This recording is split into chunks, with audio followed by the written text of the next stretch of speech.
Meus alunos, boa tarde, boa noite, vai depender do horário que você for assistir essa aulinha. Vamos continuar falando sobre a introdução logística, seguindo a sequência lógica do processo. A gente vai analisar o seguinte, que a política, ela, pensando-se no processo de implementação, o maior desafio dela, inicialmente, é ela poder controlar, seja a questão do transporte, a questão do estoque, da armazenagem, dos equipamentos que vão ser utilizados na movimentação das cargas, todo o processo de compras, fazer uma compra efetiva, uma compra boa, uma compra que diminui os custos operacionais de todo o processo, seja comprado não o menor preço, mas o melhor preço, porque a gente tem que entender o seguinte, que o menor preço não é igual ao melhor preço. Você pode estar comprando até alguma coisa com valor bem inferior, mas não garantir a qualidade que você precisa para que suas operações, a potencialização dos serviços, eles sejam atingidos a contento. E às vezes você compra alguma coisa com um pouco mais cara, mas em compensação ela tem uma maior durabilidade, ele consegue ofertar um produto de melhor qualidade e uma maior durabilidade. E o outro maior desafio chama-se as informações, você conseguir controlar as informações que permeiam o processo da logística. Ter um sistema de informação capaz de subsidiar, do ponto de vista das informações, para subsidiar o planejamento, a tomada de decisão, o identificar perfil de cliente, perfil de consumo, por aí vai. A gente tem que entender o seguinte, a logística, na verdade, é uma composição de várias subatividades que estão integradas para atingir o objetivo que é pré-estabelecido, que é atender o cliente da melhor maneira possível e suprir sua necessidade de consumo. A gente, quando pensa no processo da logística, o ciclo da logística, de maneira sistêmica, a gente entende que para um produto chegar na sua mesa, chegar na sua casa, ele carece da vinda do sistema produtivo, ou seja, a matéria-prima, de onde vem a matéria-prima, de onde ela é extraída. Antes de pensar na extração dessa matéria-prima, a gente tem que pensar toda a logística que envolve eu preparar, sei lá, uma planta, preparar o local onde ela vai ser plantada, a questão da irrigação, a questão da adubagem, a questão de esperar a maturação dessa planta, dessa fruta, para que ela seja extraída e sirva como matéria-prima para a confecção de um produto específico ou algum tipo de animal que passa pelo processo de engorda. E aí no processo de engorda a gente sabe que ele carece de receber a alimentação, a ração, e a ração ela vai passar também por um processo produtivo. Então é uma coisa meio complexa e sistêmica para que você consiga realmente chegar a receber um produto na sua casa. Então, se a gente for analisar o fluxo, a gente sabe que tem, vamos lá, fábrica. A fábrica ela está dentro de um sistema, né? Ela depende obviamente dos fornecedores de matéria-prima. A matéria-prima ela vai até a fábrica, ela é beneficiada, ela é transformada e aí ela sai no sistema de transporte para os centros de distribuição, que pode ser inclusive algum operador logístico, e que o operador logístico é aquele tipo de contratação terceirizada. Então eu posso contratar um operador logístico para transportar o meu produto, a minha mercadoria. Eu posso contratar um operador logístico onde eu vou utilizar do espaço dele para estocagem de determinado material. E o direcionamento pode também ser da indústria para um centro de distribuição de determinada empresa, onde ali eu vou centralizar as minhas compras e vou distribuir para os mercados. E lá nesse pequeno centro de distribuição de mercadorias é onde o cliente, no caso é o mercado, o cliente vai ter acesso e vai adquirir os insumos para subsidiar a vida dele, os materiais que ele precisa, a roupa, alimentação, material eletrônico, por aí vai. E aí o sistema ele segue o ciclo. Acabou o material que está disponível lá em estoque do mercado, supermercado, e o sistema de estocagem ele vai fazer um novo pedido através do sistema de informação para que haja reposição de estoque. E aí o ciclo ele se renova o tempo todo. Uma das coisas interessantes que a gente tem que discutir quando a gente pensa no processo evolutivo da logística, a gente tem que tentar entender que o que fez o boom do processo de demanda da logística foi o final da Segunda Guerra Mundial. Porque a partir da década de 50 a gente teve aquela expansão mercadológica, a explosão da mercadologia. e vários produtos, várias empresas oferecendo produtos praticamente com a mesma qualidade, brigando por mercado. Vocês que estudam administração conhecem a história do Japão, a ida de Edward Deming para ensinar os japoneses a controlar a qualidade através dos métodos estatísticos. E aí fez com que os produtos japoneses, eles adquirissem uma maior parcela do mercado mundial, porque ofereciam qualidade. E um diferencial a mais, né? Porque eles conseguiam adequar a demanda do cliente com base nos produtos que eles produziam.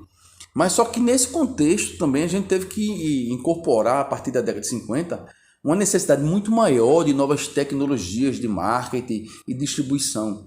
E houve a consolidação de vários grupos na época com relação ao varejo, que também deram um suporte maior para o processo de efetivação e de melhoria da logística empresarial. Na década de 60, a logística ela praticamente foi toda orientada para a distribuição de mercadorias e quem tomava conta disso era o setor de marketing. Veja a sobrecarga que o setor de marketing pensar em, o produto está lá no sistema de produção na fábrica, tu vai ter que vender, que é o setor de marketing, e depois tu vender com a propaganda, tu ainda vai ter que se responsabilizar em transportar e distribuir. Isso aí era uma sobrecarga muito grande para o setor de marketing. Nessa época da década de 60 se usava muito mais os modais rodoviário e o ferroviário, coisa que a gente vê nesse contexto atual, a gente utiliza vários tipos de modais e essa aula de modais vai ser lá na frente. Bom, a partir da década de 70 a gente teve um fenômeno que mudou muito a questão da logística, porque a gente sabe que a gente depende muito da matriz energética chamada petróleo. O petróleo ele serve de matéria-prima para a construção beneficiamente de vários tipos de produtos que nós encontramos, e um deles é a gasolina, o óleo diesel é outra, e a gente sabe que esses veículos que transportam as mercadorias, eles carecem do uso desse tipo de matriz energética. E aí, por conta da crise do petróleo, a elevação dos custos de transporte, consequentemente, houve um freio desse processo. E aí houve uma dificuldade maior na questão da logística. Então as pessoas tiveram que reinventar o uso de outros modais, o uso de outras matrizes energéticas. Eu lembro que na década de, acho que foi 80 aqui, acho 70, 80, a gente teve aí eu recomendo até vocês procurarem, o incentivo ao pró-álcool. A gente tinha carros, veículos movidos a álcool. Quem tinha aquele chevetão da década de 80, sabia como era difícil botar o bicho para pegar no período chuvoso, período frio. Era maravilha. Bom, e a gente também teve aí a partir de 70, né, o início do ciclo tecnológico, com o início da era cibernética. E aí ele começou a se consolidar, porque os grandes computadores, aqueles monstros computadores, que a gente tinha às vezes uma sala a brigar um monstro daquele, começou a se pensar em computadores menores, computador mais para popularizar. Nesse meio período também a gente teve a invasão comercial japonesa, que acompanhava as novas inovações tecnológicas, técnicas, através do sistema que mudou, na verdade, o cenário da indústria, principalmente a automobilística, que foi a entrada do Just-in-Time, o sistema Kanban, o Kaizen, Jidoka, qualidade total, e que mudaram drasticamente as relações de produção dentro da indústria. Na década de 80, a gente teve, na verdade, a explosão da microinformática. A gente começava a ter acesso àqueles microcomputadores de mesa, de bancada, menores, que eram uns monstrinhos pesados pra caramba, aquelas telas monocromáticas, capacidade de processamento lenta, se comparado com a realidade de hoje. Mas isso mudou drasticamente, porque o mundo começou a ver com olhos diferentes. A intensificação do processo de globalização. Não é que a globalização tenha iniciado agora, a gente sabe que se a gente fosse reportar o passado, o processo de globalização começou muito antes da expansão marítima, a troca, a quebra de cultura. E aí, a partir de 80, que a gente viu que o negócio não ia voltar mais. A mudança ali tem sido radical. O mundo jamais seria o mesmo. A gente chega na década de 90, e aí ela foi, na verdade, consolidada, a década de 90, por conta da grande batalha comercial que foi denominada como o Global Sourcing, ou seja, o mercado global. Ou seja, você tem um produto e ele não vai ser vendido inicialmente só ali na sua localidade, não. Ele vai ser vendido em qualquer lugar do mundo. E as armas, principalmente, e principais nessa luta seria a logística, a questão do marketing, do merchandising e a tecnologia que seria utilizada para conseguir chegar ao consumidor. Você vê que alguns tipos de serviços emergentes à época, como Mercado Livre, Submarino, Buscapé, o Arremate.com, que já não existe mais, foi comprado pelo Mercado Livre, eles começavam a se consolidar, ainda tinha muita coisa a melhorar no sistema deles. Mas hoje você vê, comprar no Mercado Livre, você tem garantia da lógica reversa de devolução do seu produto, coisa que naquela época não tinha. Ele funcionava só como um classificado, estava se lixando para quem comprava um produto que ele não queria se responsabilizar. Hoje não, hoje ele mudou o sistema dele é redondinho, muito bom o sistema dele, e tem a garantia de que o cliente não vai levar nenhum furo. Às vezes tem uns gatunos lá na internet, que a gente sabe que tem em todo lugar, tentando ainda burlar o sistema, mas hoje vai ser mais difícil, consequentemente. E a década de 90 ela se consolidou por conta disso, da grande luta, a grande briga comercial. E a gente sabe que a partir na década de 70 ela é voltada mais direcionada para a questão do transporte, armazenagem e distribuição. Em 1980 o sistema integrado, e a partir de 90 e 2000 o foco, o direcionamento foi mais ligado ao cliente, ou seja, satisfazer o cliente.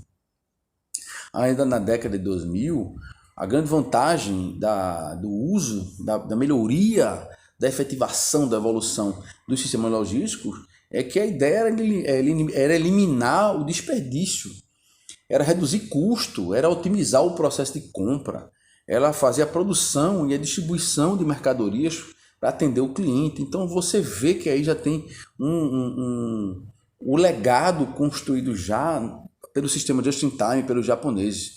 Isso influenciou demais a logística no mundo. E a gente seguindo a discussão da logística, quando a gente pensa uma das maiores demandas que as empresas têm, que é a logística empresarial, entenda, a logística ela perpassa por várias denominações, a logística reversa, a logística enxuta, a logística empresarial, a logística hospitalar, a logística pública, tem N possibilidades. A logística empresarial em si, ela se subdivide em duas grandes áreas, que seria a administração de materiais e a distribuição física.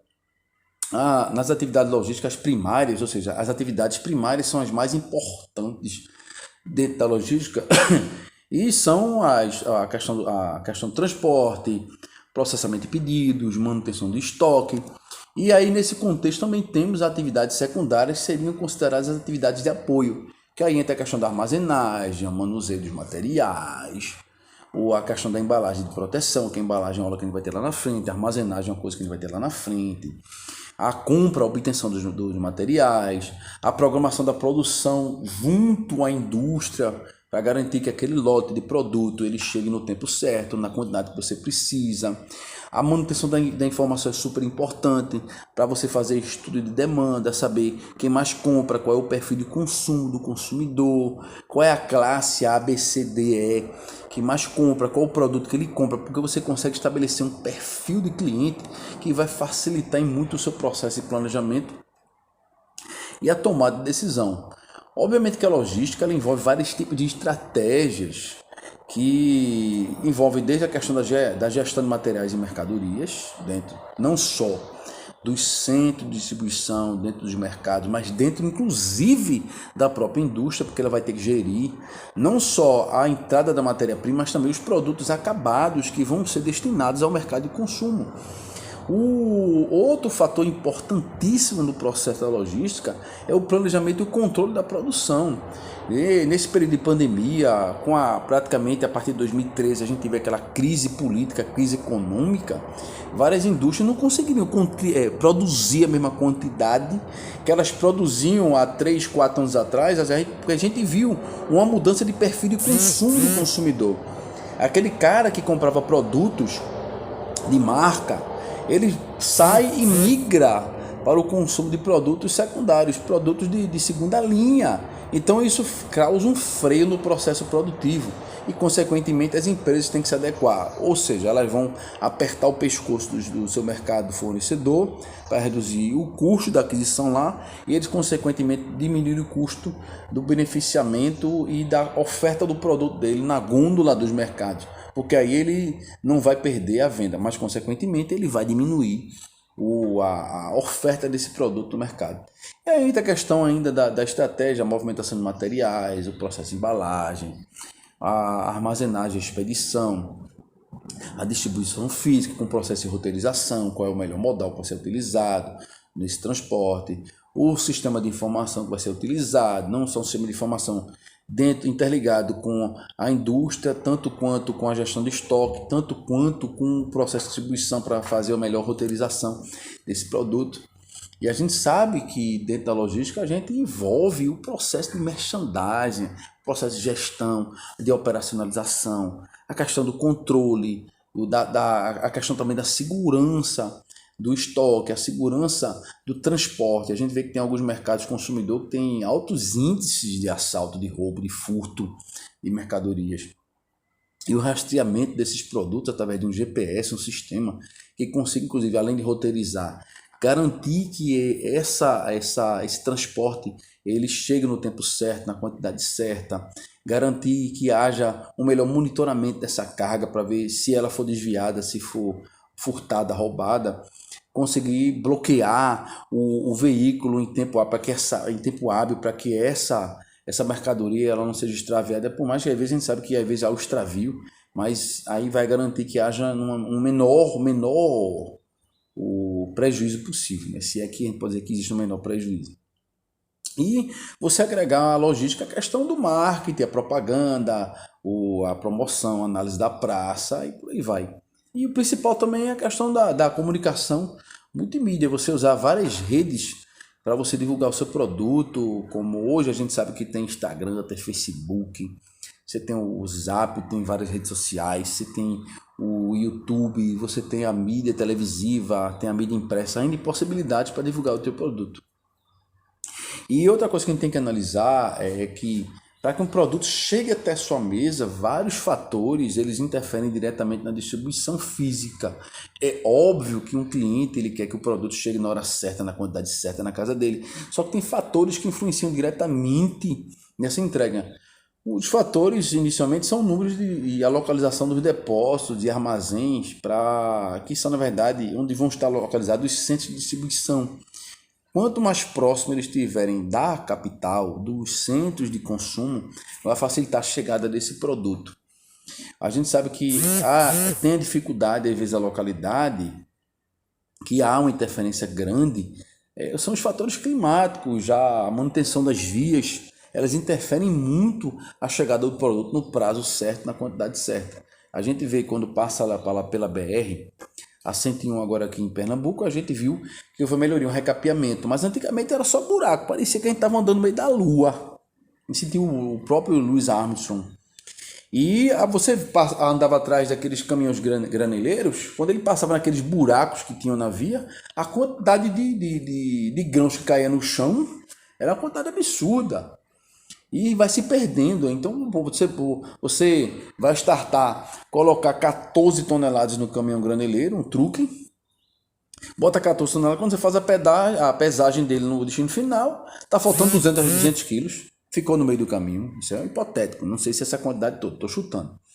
Bom, além dos fatores que influenciam também na distribuição, a gente tem a quantidade de tipos de produtos que vão ser comercializados. Tem produtos que não têm demanda, tem uma demanda maior, então aí entra a questão da classificação de consumo, que aí você altera, você migra, você adapta o conhecimento teórico na curva ABC, e aí você pode classificar esses itens A, B e C através da intenção de consumo.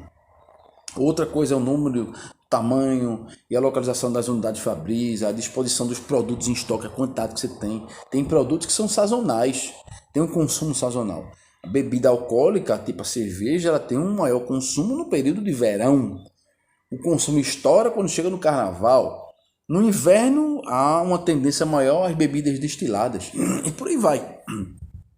Cada indústria, cada produtor sabe como é que funciona o seu mercado de consumo. E às vezes a gente pergunta, caramba, por que a gente passa numa BR da vida, em alguma determinada localidade, a gente encontra que tem uma fábrica aqui. Por que será que aquela fábrica está localizada ali naquela determinada localidade? Porque estrategicamente a empresa ela fez um estudo para ver qual é a melhor viabilidade de colocar uma fábrica ali. Às vezes tem a questão do incentivo municipal, o cara consegue 10 anos de isenção do imposto municipal, a localidade, o terreno foi cedido a uma concessão 10, 20 anos, e também a localidade dele favorece a escoação do produto para os centros de distribuição. Então tudo isso é levado em conta no processo da logística.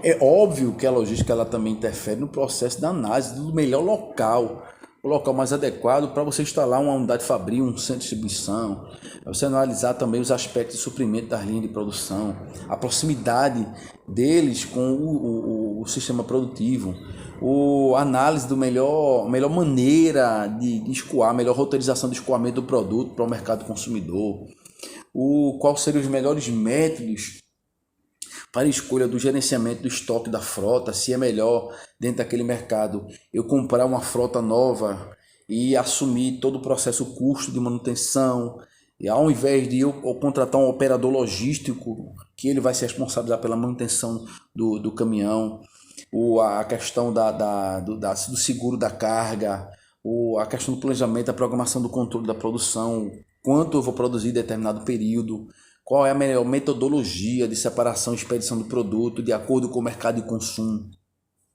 São N coisas, e o operador logístico, nesse contexto, ele ajuda muito. Por isso que cresceu tanto, você vê tantos armazéns disponíveis na beira da BR, porque é uma sacada, porque muitas empresas elas optam em não ter esse custo de manutenção de um armazém, de uma frota, porque ela vê que não vale a pena, o custo vai operacionalizar, vai mudar muito, vai ficar muito mais alto, e o operador logístico, se um caminhão quebra a responsabilidade dele, a troca do óleo é a responsabilidade dele, o combustível é a responsabilidade dele, é óbvio que ele vai embutir o preço da contratação, levando em conta tudo isso. Mas vai facilitar muito para a empresa do ponto de vista da estratégia dela. Outra coisa que tem que analisar, existe uma maior utilização de armazéns gerais para estocagem em períodos sazonais. Você vê que tem algumas empresas pequenas que não têm área de estoque e eles locam de um operador logístico um espaço para eles depositarem o estoque deles para aqueles períodos de maior consumo. Vamos analisar, desde as crianças. É um consumo sazonal. Natal é um consumo sazonal, então ele não carece de ter um espaço imenso, ter um custo maior para manter aquilo ali, se ele sabe que ele vai ter um consumo médio de 2 a 3 meses. Então é melhor ele locar aquele espaço e quando acabar esse período ele entregar de volta e não ter mais custo operacional em cima disso. E a gente vai encontrar em algumas situações que a localização de alguns armazéns, eles prioritariamente ficam nas áreas periféricas das cidades, com acesso principalmente aos entroncamentos e a rodoviários, o que vai facilitar a saída dele para a distribuição para os grandes e os pequenos centros de distribuição até a chegada final do produto até a sua casa. E dentro dos grandes centros de distribuição a gente tem a criação dos centros de cargas, também conhecido como hubs, que eles possibilitam o uso do cross-docking, né? Que o cross-docking é um tipo de sistema multimodal que o produto ele já está disponível naquele centro de distribuição dentro do cross-docking e o caminhão chega, ele já é carregado e já segue para distribuição para os mercados menores e os grandes mercados. Ok, meus amores, vamos dar continuidade às nossas aulinhas na sequência. Essas duas primeiras aulas são na verdade a parte introducional do processo. É óbvio que os princípios da logística. Tem coisa que não vai dar para aprofundar com a disciplina que só tem 30 horas aula, 40 horas, 30 horas relógio, 40 horas aula. Mas aí dá para a gente brincar uma coisinha, né? Com certeza.